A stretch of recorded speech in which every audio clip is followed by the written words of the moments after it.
আমার স্বাদ আছে, সাধ্য নাই। দামি জিনিস ঠিকই দেখি, দেখেও না দেখার ভান করি। আমি হাসি ভেবে, কাঁদিও ভেবে। কেন জানেন? আমি একজন মধ্যবিত্ত।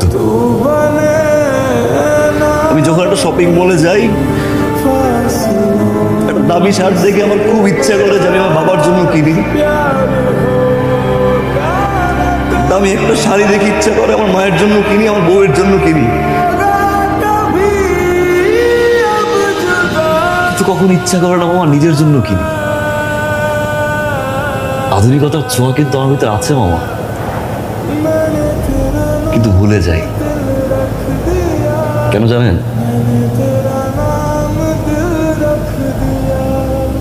আমি একজন মধ্যবিত্ত, তাই।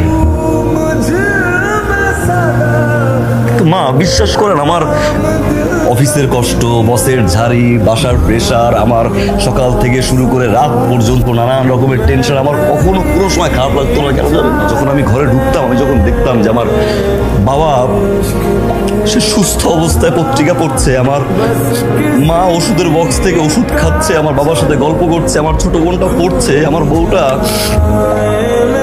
ডাল মুরগির ঝোল দিয়ে খেয়েও সুখে আছে, আমার আর কোনো কষ্ট লাগতো না। আমার কাছে মনে হতো স্বর্গ মনে হয় আমার ঘর। আমি 11 মাস সুখে ছিলাম,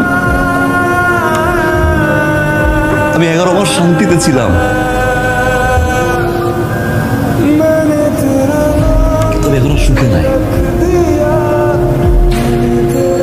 এখন শান্তিতে নাই। যে ঘরটাকে আমার স্বর্গ মনে হতো না, সেই ঘরটাকে এখন আমার নরক মনে হয়। কেন জানেন? আপনি এবং আমার প্রচন্ড বেয়াদব মামা সুন্দর মতো করে কেড়ে নিছেন।